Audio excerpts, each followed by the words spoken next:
बरं झालं आलीस. मॅडम त्या अशाच असंच यायला हे काय गार्डन आहे? नाही म्हणजे मीच बोलवलंय तिला इथे आणि आजपासून ती रोज इथे येणार आहे. का मॅडम? कारण आतापर्यंत ती फक्त आद्य फॅशन वर्ल्डची एम्प्लॉई होती, पण यापुढे ती VW इन्फ्रा मध्ये सुद्धा काम करणार आहे. काय बोलताय काय मॅडम? अरे हो, ती केपेबल आहे, टॅलेंटेड आहे. हो, तेव्हा विजय लवकरात लवकर तिचं अपॉइंटमेंट लेटर टाईप कर. मी वेदांशी बोलते. कॉंग्रॅच्युलेशन्स आणि गुड लक. थँक्यू काकू. पाया पडते. सुखी राहा. हे काय, तुम्ही असे का उभे आहे? हसलात तर मी काय फाशी देणार नाहीये.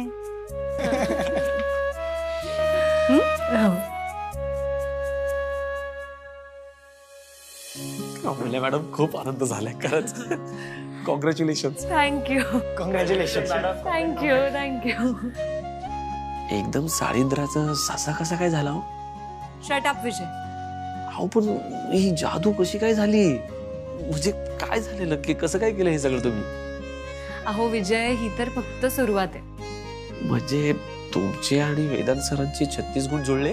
छे, आमचा 36चा आकडाच आहे. एकही गुण जुळेल की नाही माहिती नाही. जुळतील जुळतील हो.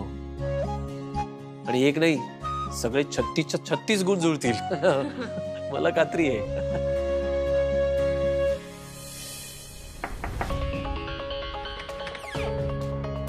मी आहे.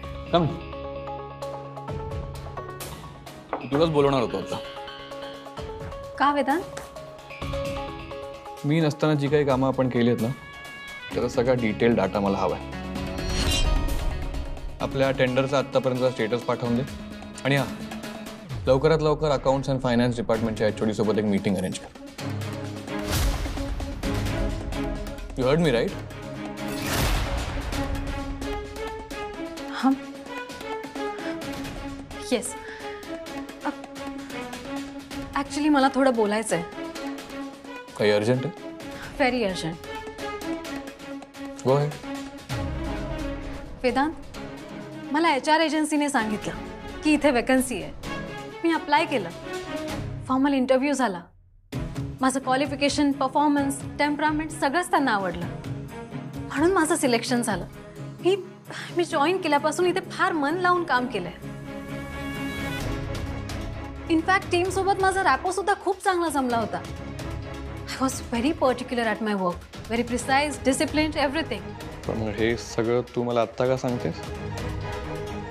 कारण आज अचानक नूतन मॅम आल्या आणि म्हणाल्या की वेदांत ठरवेल की माझी या कंपनीला गरज आहे की नाही. हो, आई असं म्हणाली? हो Vedant. I am sorry if I am crossing my limits, पण हा माझ्यावर अन्याय नाही आहे का? मी फार मनापासून काम केलं इथे, आणि फक्त पैशांसाठी नाही, तर इथलं कल्चर, इथली प्रोसेस सगळं समजून घेण्यासाठी खूप एफर्ट्स घेतलेत. I know. And Saitya, you're actually good. Seriously? I mean, you really think so? Seriously. म्हणजे आता मी परत आलो याचा अर्थ असा होत नाही की तुला जावं लागेल. तू थांब. The company needs you. आणि तसंही मलाही एका हेल्पिंग हँडची गरज आहे. सो तो हेल्पिंग हँड तू असू शकतेस. Sure. प्रोव्हाइडेड तुला आता जरा माझ्या कलाने घ्यावं लागेल. Of course I will. Great then. तुझी खूप मदत होईल मला. आणि एनिवेज येत्या काही दिवसात मी जरा बिझी असणार आहे. सो म्हणजे वेदांत, तुला माहित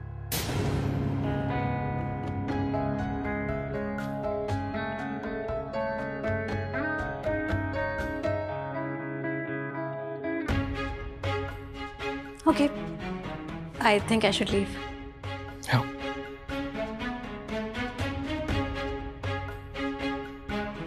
तिला काय झालं? अगं रागारागात काय निघून जायचं? आणि का आली होती ती इथे? अगं आईने तिला सांगितलं की ती इथे राहणार आहे का नाही हे मी ठरवणार, आणि म्हणून ती आली होती. मग काय, मी सांगितलं तिला की कंटिन्यू कर. काय? अरे पण वेदांत, काय गरज आहे? म्हणजे गरज आहे. अशी अचानक? वेदांत, मी तुला वर्षभरापासून बघते. तू ही कंपनी एकटा सांभाळतोस आणि आता तुला CEO ची गरज वाटते. आणि विसरलास का तू? तिला CEO म्हणून नेमलं म्हणून तू ही कंपनी सोडून गेला होतास ना? हो मुले, माहिती आहे मला. अगं पण तेव्हा आईचा हेतू वेगळा होता, तुलाही माहिती आहे नाही. आणि मी नसताना तिने कंपनी नीट सांभाळली. So I think she is efficient. हे बघ, आय एम सॉरी टू से दिस, पण ती माझ्या डोक्यात जाते. तू प्लीज तिला इथून काढ. अमूल्य, हा माझा प्रोफेशनल कॉल आहे. बाकी गोष्टींबद्दल हो, पण या गोष्टीबद्दल नाही. का? कारण ती मला पाण्यात बघते. अमूल्य, तुला कळतंय का किती सिली आर्ग्युमेंट आहे? ही कंपनी तुला कोण पाण्यात बघतं कोण नाही याचा विचार करून नाही चालवत. दिस इज कॉर्पोरेट. इथे जो युजफुल असतो तो टिकतो, जो नसेल तो फायर होतो. Simple. She is an asset for the company and she will stay. आणि माझं काय? तुझं काय? नूतन काकूंनी मला सांगितलं की मी VW इन्फ्रासाठी पण काम करणार आहे. इनफॅक्ट त्यांनी विजयला माझं अपॉइंटमेंट लेटर सुद्धा बनवायला सांगितलं. मुल्या, दॅट्स अ ग्रेट न्यूज. काय प्रॉब्लेम आहे मग? हे बघ, जर तुला असं वाटत असेल की मी इथे काम करावं तर साहित्य इथे काम करू शकतो. अमूल्य, व्हॉट नॉनसेन्स. हे बघ, मला ना ही कंडिशन मान्यच नाही. आणि मला येऊन सांगायचं नाही मी काय करायचं काय नाही ते मी ठरवणार. कळलं?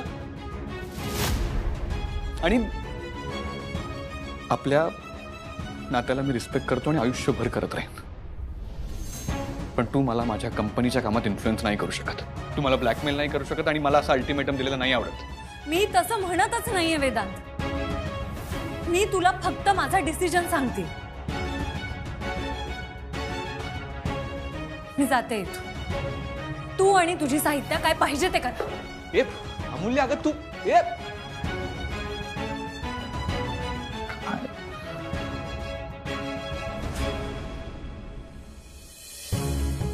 अहो अमूल्य मॅडम, अहो काय झालं काय? डोकं फिरवलं तुमच्या सरांनी. अहो ते तर नेहमीच आहे. म्हणजे मला असं म्हणायचं होतं की ते नेहमीच चिडलेले असतात हो. पण ना, माझ्याकडे एक अशी गोष्ट आहे ज्याने तुमचं डोकं शांत होईल. काय? अहो हे बघा, तुमचं अपॉइंटमेंट लेटर. चुलीत घाला ते. हा? ऑफिसमध्ये चूल आहे? कुठे?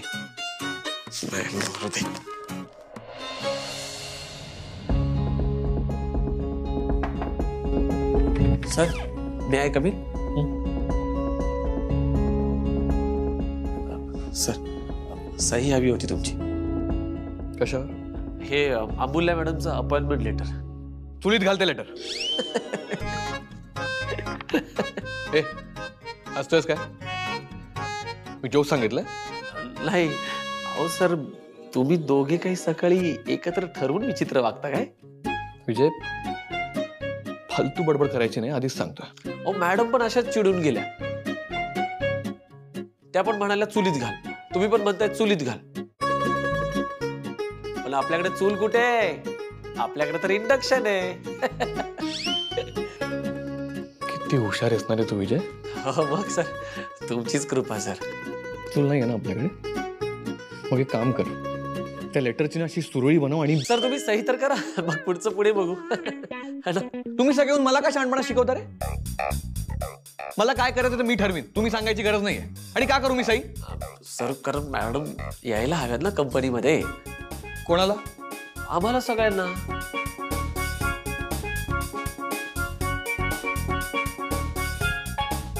मग सगळ्यांना हवंय ना, म्हणून करतोय मी सही. तर मला तर तोंडही नाही बघायचं तिचं. हे तर मी वर्ष झालं ऐकतोय. काय? नाही काय नाही, सही करा ना तुम्ही. सही करा.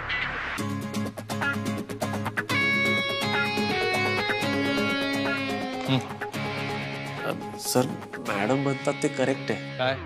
तुमचा 36चा आकडा आहे, पण तुमची 36 गुणी जोडी आहे. Get out, get out.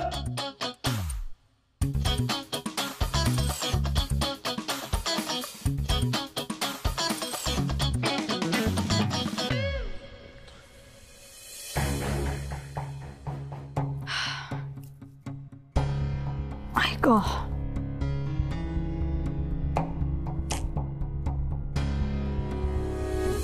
दमलेली दिसतेस खूप. नाही, जरा डोकं दुखतंय. मग चेपून देते ना. नाही नको, असं ते पडते मी थोड्या वेळ, बरं वाटेल.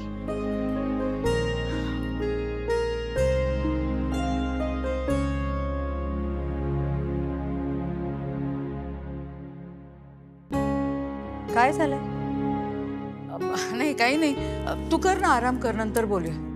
नाही नाही, असू देत. बोल, काय बोलायचं? बोलायचं म्हणजे हेच ग की काय ठरवलंयस तू? कसलं? हेच ग, अमूल्य आणि वेदांबद्दल. मी काय ठरवणार? त्यांना जे काही ठरवायचं होतं ते ठरवून मोकळे झालेत. थोडक्यात तुझा राग अजूनही गेलेला नाही, हो ना? राग गेला असं म्हणता आलं असतं ना तर खरंच खूप बरं झालं असतं, पण मला खोटं नाही बोलता येत. एकदा प्रयत्न केला पण तो नाही झेपला. मग आता काय करायचं ठरवलंयस? हे बघ, त्या दिवशी जे काही घडलं हे तुझ्यासाठी जसं सरप्राईज होतं तसं माझ्यासाठी पण होतं. हे घर माझं आहे, तेव्हा मी ठरवीन काय करायचं ते. आणि आद्या, तुला जर इतका त्रास होतोय ना, जा तुझ्या सासरी जाऊन राहा. मग तू,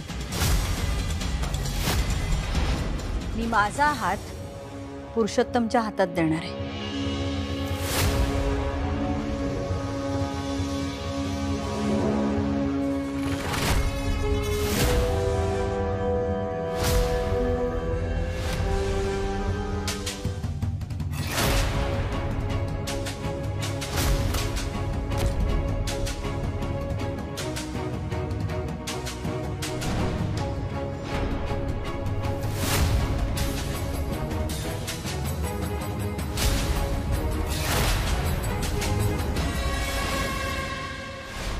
आणि मी जे काही केलं ते त्यांना धडा शिकवण्यासाठी केलं. हे बघ, तू म्हणतेस तसं मला मान्य आहे, अमूल्य चांगली मुलगी आहे आणि मुख्य म्हणजे दोघांचं एकमेकांवर प्रेम आहे. त्यामुळे मी अमूल्याला माझी सून म्हणून स्वीकारायला तयार आहे. खरंच? हो हो, पण एक गोष्ट, काय? जी तू त्यांना सांगायचीस. यापुढे जर ते माझ्याशी खोटं बोलले तर मी त्यांना माफ करणार नाही. आता साखरपुड्याची तयारीला लागूया. माझी या लग्नाला परवानगी आहे.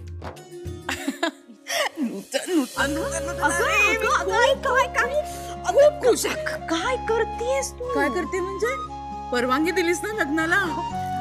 माझ्या वेदांचं फायनली लग्न होणार. खूप खुश आहे मी आज. इथे काय बोलवलंस भेटायला? ऑफिसमध्ये भेटलो असतो. कारण मला कुठलीही रिस्क घ्यायची नव्हती. का? मी तुला जे काही सांगणार आहे ते खूप शॉकिंग आहे आणि मला माहित नाही की तू हे सगळं ऐकल्यावर काय रिॲक्ट होशील.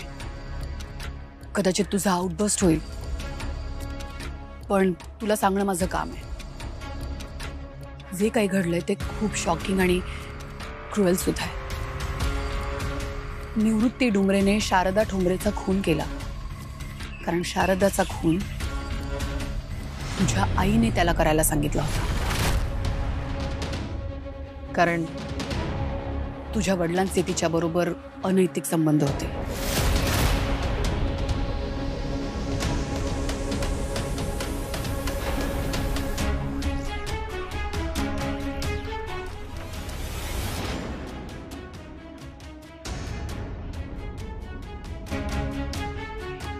वेदांत,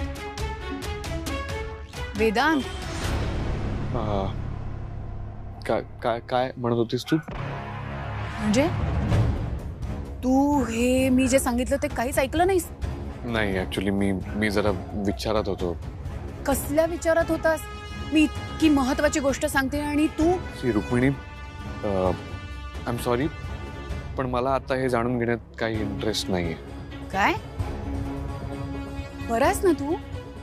आतापर्यंत ह्या सगळ्या बाबतीत इतकं ऑब्सेस होतास तू? सी रुक्मिणी, मला माहिती आहे, पण ना तू हे जे काही सांगितलंस ना ते ऐकून घेण्याची माझ्या मनाची तयारी नाहीये. आणि गेल्या काही दिवसात आम्ही खूप मनस्ताप भोगलाय. आता आणखी नकोय. माझा विश्वास बसत नाहीये. तू पळ काढतोयस? नाही, तुला वाटतंय तसं नाहीये. मला फक्त हे नाही जाणून घ्यायचंय. That's it. बस एवढाच मुद्दा आहे. तू कितीही टाळण्याचा प्रयत्न केलास ना तरी एक ना एक दिवस हे सत्य जगासमोर येणार आणि त्यावेळेस तुलाही या सत्याला सामोरं जावं लागेल. आणि जर हे सत्य कधी जगासमोर आलंच नाही तर? आणि ते आणल्याशिवाय मी गप्प बसेन असं वाटतं तुला? अरे, जे लोकप्रतिनिधी इतरांना फसवून लुबाडून सत्तेवर येतात त्यांचे धिंडवडे काढणं हे माझं काम आहे. आणि माझी आई निवडणुकीत उभी नाही राहणार असं जर मी तुला प्रॉमिस दिला तर? तर काय? तर तुला पण मला एक प्रॉमिस करावं लागेल की तू हे सत्य जगासमोर नाही आणणार. आणि पुरुषोत्तम, त्याचं काय? रुक्मिणी, माझ्या बाबांची आणि माझ्या कुटुंबाची बदनामी न होता जर पुरुषोत्तमच्या गळ्याभोवती फास आळता येत असेल ना तर मला जास्त आनंद होईल. नाही, मला हे नाही जमणार. ठीक, मग तू तुझ्या वाटेने जा आणि मी माझ्या वाटेने जाईन. आणि मला हे सत्य तुझ्याकडून जाणून घेण्याची गरज वाटत नाही. छान, म्हणजे तूही इतरांसारखाच निघाला, पळपुटा, भेकड. वेदांत, मला वाटलं होतं की तुला सत्याची चाड आहे, पण नाही. परके असत्याने वागले तर त्यांचे वाभाडे काढायचे आणि आपले असत्याने वागले तर ते ऐकून सुद्धा घ्यायचं नाही. त्याला ढोंगीपणा म्हणतात. You are a bloody hypocrite, mister Vedant Wankhede. पण एक गोष्ट लक्षात ठेव, आपण एखाद्या गोष्टीपासून पळायचा प्रयत्न केला ना तर ती गोष्ट जास्त वेगाने आपल्या समोर येऊन आदळते आणि एक ना एक दिवस या सत्याला तुला सामोरं जावंच लागेल. माझी इच्छा असेल तेव्हा मी जाईन. आणि हे जे सत्य आहे ना ते मी एका योग्य व्यक्तीकडून ऐकून घेईन. पण I think I made my point pretty clear. Goodbye and have a good day.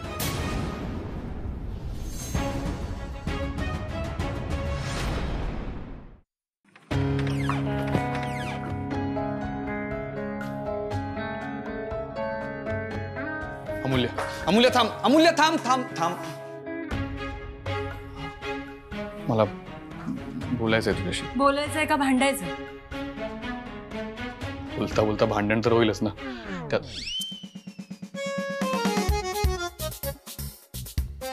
म्हणजे बोलता बोलता बोल. इथे असं उभ्या उभ्या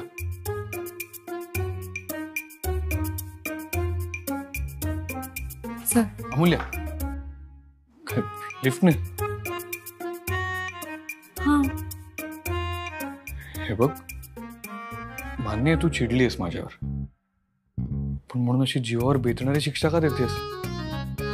म्हणजे अगं मी क्लॉस्ट्रोफोबिक आहे, विसरलीस का तू? सगळ्या गोष्टींचा अतिरेक करायची जी काही सवय आहे ना तुझी, खरंच. चल, नाही बेतणार तुझ्या जीवावर. मी आहे ना.